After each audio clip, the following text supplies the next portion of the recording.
Hello बच्चों। आज हम इक्वेशन ऑफ मोशन के बारे में देखेंगे और साथ में उसके क्वेश्चंस को देखेंगे, क्वेश्चन एंड आंसर्स को देखेंगे। तो इक्वेशन ऑफ मोशन क्या है? अगर v फाइनल वेलोसिटी है, u इनिशियल वेलोसिटी है, a एक्सेलरेशन है, t टाइम है और s डिस्प्लेसमेंट है, तो तीन इक्वेशन ऑफ मोशन हमारे पास होते हैं। पहला होता है v is equal to U plus A T, second होता है s is equal to U T plus half A T square, और तीसरा होता है v square minus U square is equal to 2as। ये तीन इक्वेशन ऑफ मोशन होते हैं जिस पर हम क्वेश्चन देखते हैं। What are three equation of motion? तो v is equal to U plus A T, s is equal to U T plus half A T square और v square minus U square is equal to 2as। ये तीन equation of motion है अपने पास। What can we when can we use equation of motion? जब uniform acceleration हो, constant acceleration हो, तभी हम इक्वेशन ऑफ मोशन को लगा सकते हैं, क्योंकि इसके डेरिवेशन में ही हम एज्यूम कर लेते हैं कि कांस्टेंट एक्सेलरेशन से मूव कर रही है body. What does the first equation of motion tell us? First equation of motion हमको ये बताता है फाइनल वेलोसिटी कितनी होगी और इनिशियल वेलोसिटी दी हुई है और एक्सेलरेशन और टाइम दिया हुआ है। तो what does the second equation of motion tells us?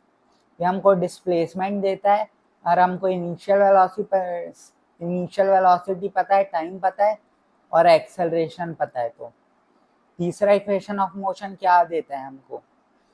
ये भी हमको डिस्प्लेसमेंट ही देता है जब हमको फाइनल वेलोसिटी और इनिशियल वेलोसिटी पता है और एक्सेलरेशन पता है। तो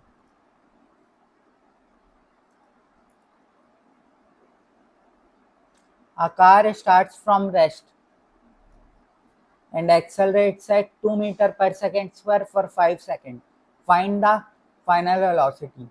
तो अपने को पता है v is equal to u plus at होता है, इनिशियल वेलोसिटी 0 है, तो at हमारा आंसर होगा। a 2 है, t 5 है, तो 10 मीटर पर सेकेंड ये हमारा फाइनल वेलोसिटी होगा। A bike starts from rest and accelerates at 3 meter per second square for 4 seconds. Find the distance covered. तो अपने को पता है s is equal to ut plus half at square होता है। रेस्ट से शुरू कर रहा है तो ut 0 हो जाएगा, u 0 है करके, तो हाफ a कितनी दी हुई है? 3 दी हुई है, t square 4 into 4, 8 into 3 24 metre, ये हमारा आंसर है। A motor car increases its speed from 10 meter per second to 25 meter per second in 5 seconds. Find the acceleration.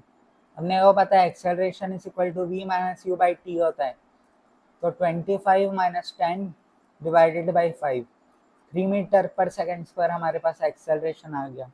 A stone is thrown upward with velocity 2 meter per second. Find the maximum height reached.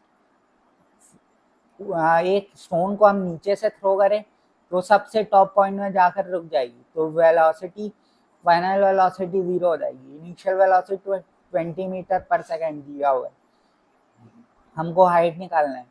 तो अपने को पता है v square minus U square is equal to 2as, तो s इधर आ गया divided by 2a, तो v कितना है? v 0 है और s कितना है या u कितना है? 20 मीटर पर सेकेंड, तो 20 इंटू 20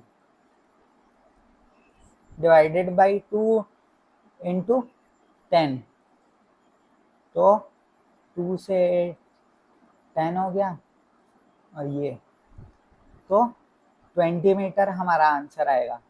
और एक्सेलरेशन ड्यू टू ग्रेविटी नीचे था करके नेगेटिव था, नेगेटिव से नेगेटिव कैंसिल आउट, तो 20 मीटर ऊपर की ओर हमारा आंसर आएगा। अ train moving at 20 meter per second is uniformly accelerated to 40 meter per second in 10 second. Find the distance traveled. हमने वो पता है s is equal to ut plus half at square होता है। इनिशियल वेलोसिटी 20 दी हुई है 10 second के लिए, ut प्लस हाफ। एक्सेलरेशन कितना कर रही है, एक्सेलरेशन हमको निकालना पड़ेगा। v is equal to u plus A T होता है, तो इससे a is equal to v minus U by T होता है।